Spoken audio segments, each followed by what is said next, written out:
آداب ناظرین، میں ڈیجیٹل اسسٹنٹ محمد اب دیکھ رہے ہیں تلنگانہ ٹوڈے نیوز۔ BRS کارگزار صدر KTR نے کانگریس قائد راہل گاندھی پر طنز کرتے ہوئے کہا کہ ان کی پارٹی ایک سال میں 2 لاکھ نوکریاں دلانے کے بشمول انتخابی وعدوں کی تکمیل میں ناکام رہی۔ KTR نے یاد دلایا کہ انتخابی مہم کے دوران راہل گاندھی نے شہر کے اشوک نگر کا دورہ کرتے ہوئے بے روزگار نوجوانوں سے ملاقاتیں کی تھی۔ KTR نے طنزیہ انداز میں کہا کہ اشوک نگر کے بے روزگار نوجوان ایک سال میں 2 لاکھ نوکریاں یاد دلانے پر آپ کا شکریہ ادا کرنے کے منتظر ہے۔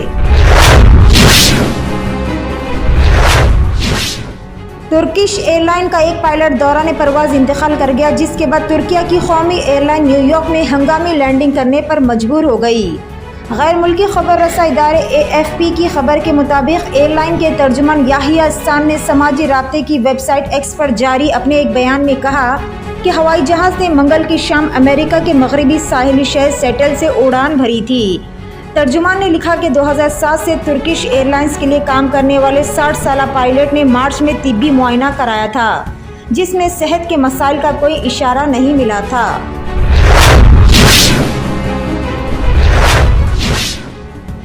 مرکزی حکومت نے پردھان منتری غریب کلیان یوجنا اور دیگر فلاحی اسکیموں کے تحت جولائی 2024 سے دسمبر 2028 تک مفت چاول کی فراہمی جاری رکھنے کو منظوری دے دی ہے۔ وزیر اعظم نریندر مودی کی زیر صدارت آج یہاں منعقدہ مرکزی کابینہ کی میٹنگ میں حکومت کی تمام اسکیموں بشمول پردھان منتری غریب کلیان انا یوجنا اور دیگر فلاحی اسکیموں کے تحت تغذیہ بخش چاول کی یونیورسل سپلائی کو جولائی 2024 سے دسمبر 2028 تک جاری رکھنے کی تجویز کو منظوری دے دی گئی۔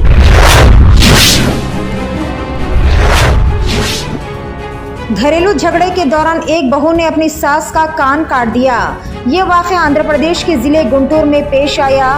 اس 30 سالہ خاتون کی شناخت پاونی کے طور پر کی گئی۔ اس نے گھریلو جھگڑے کے دوران اپنی ساس 55 سالہ ناگمنی کا کان کاٹ دیا۔ اس خاندان میں کچھ عرصے سے جھگڑے ہو رہے تھے۔ اسی طرح کی بحث و تکرار کے دوران بہو نے ناگمنی پر حملہ کرتے ہوئے اس کا کان کاٹ دیا۔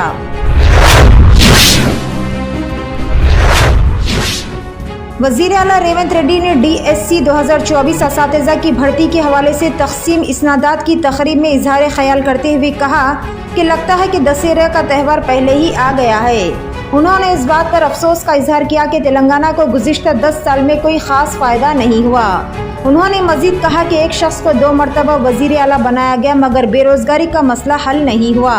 وزیر اعلیٰ نے اس بات پر زور دیا کہ انہوں نے اقتدار میں آنے کے 90 دن کے اندر 30,000 نوکریوں کے دستاویزات فراہم کیے اور DSC نوٹیفیکیشن کے 65 دنوں کے اندر 10,006 اساتذہ کی بھرتی کے کاغذات بھی فراہم کیے گئے۔ فرانسیسی حکام کا کہنا ہے کہ القاعدہ کے سربراہ اسامہ بن لادن کے بیٹے عمر بن لادن کے فرانس میں داخل ہونے پر پابندی لگا دی گئی۔ عمر بن لادن اب کسی بھی وجہ سے فرانس میں داخل نہیں ہو سکتے۔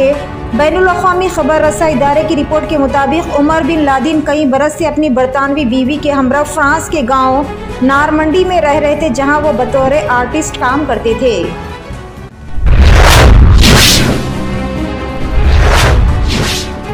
حیدرآباد کے ریئل اسٹیٹ مارکیٹ نمایاں گراوٹ کا شکار۔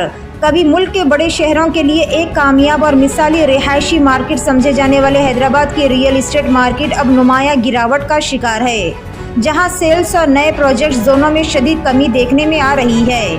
رپورٹ کے مطابق جولائی سے سپٹمبر 2024 کی سہ ماہی میں حیدرآباد کی رہائشی مارکیٹ میں سال بہ سال 19% کی کمی ہوئی ہے اور 2023 کی تیسری سہ ماہی میں 14,191 یونٹس فروخت ہوئے تھے، جبکہ 2024 کی اسی سہ ماہی میں یہ تعداد گھٹ کر 11,564 یونٹس رہ گئی۔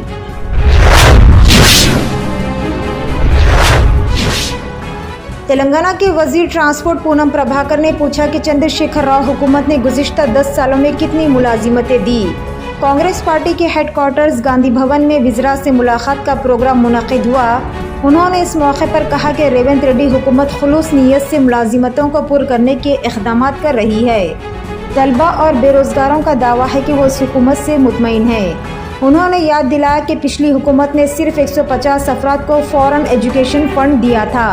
انہوں نے وضاحت کی ہے کہ کانگریس حکومت 500 افراد کو مختلف غیر ملکی ممالک میں تعلیم دے رہی ہے۔